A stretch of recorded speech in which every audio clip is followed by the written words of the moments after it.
Pregunta número 1. Una expresión equivalente a 3 elevado a la 6 es... Bueno, analizando las opciones, hay una primera cosa que debemos tener en claro, y es que la expresión 3 elevado a la 6, o dicho más simple, 3 a la 6, no es lo mismo que multiplicar 3 por 6, que de hecho es un error muy común que comete la gente cuando trabaja con potencias por primera vez. Lo siguiente que habría que tener en claro es, ¿qué es una potencia? Una potencia me dice que el número de abajo lo debo multiplicar por sí mismo tantas veces como lo indique el número de arriba. Esto quiere decir que para el caso, el 3 lo debo multiplicar por sí mismo 6 veces, obteniendo así la expresión 3 por 3 por 3 por 3 por 3 por 3, lo que nos lleva a la respuesta correcta, que es la opción C. Vamos a la siguiente pregunta. Pregunta número 2. El resultado de 7 elevado a la 2 corresponde a...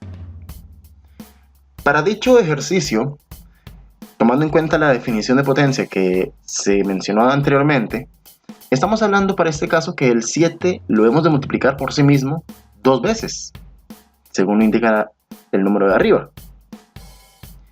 Esto quiere decir que simplemente debemos multiplicar 7 por 7, donde que según la tabla del 7, el resultado nos da 49, lo que nos indica que la respuesta correcta es la opción C. Vamos entonces a la siguiente pregunta. Pregunta número 3. Francisco vive en Punta Arenas. Un día pescó 5.000 gramos de pescado y después fue al mercado donde compró 3 bolsas de harina de 500 gramos cada una y 6 tomates de 15 gramos cada uno.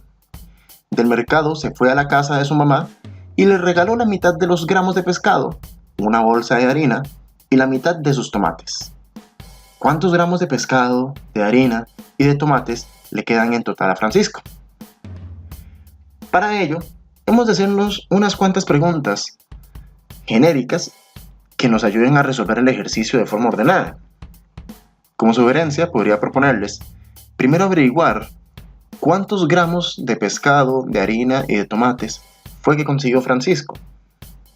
Según el ejercicio, dice que pescó 5.000 gramos de pescado.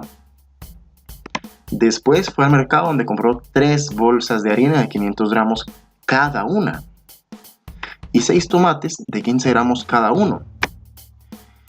Bueno, en el caso de la harina, lo recomendable sería verificar cuántos gramos en total de harina fue que compró.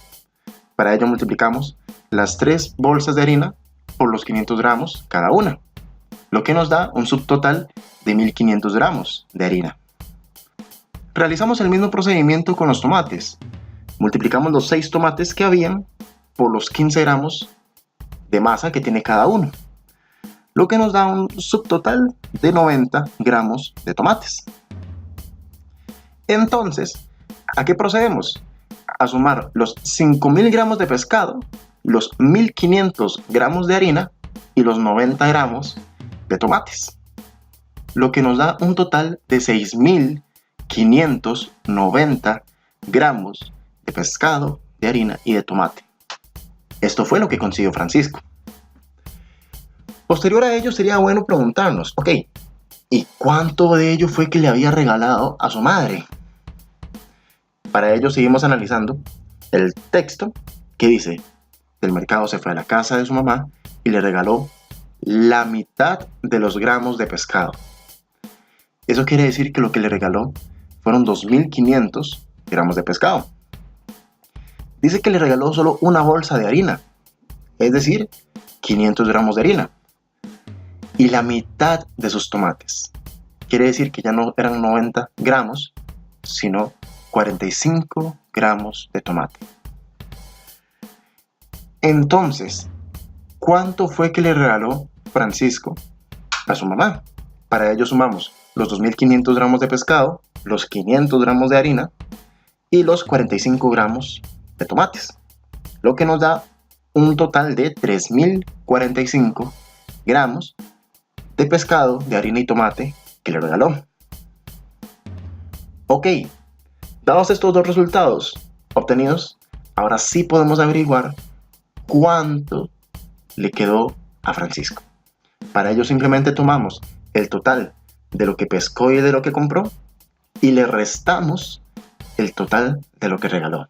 Es decir, tomamos los 6.590 gramos de pescado, harina y tomates que había conseguido y le restamos los 3.045 gramos de pescado, harina y tomate que regaló, lo que nos lleva a un total o a un resultado de 3.545 gramos restantes de pescado, de harina y de tomates, lo que nos lleva a la respuesta correcta, que sería la opción A.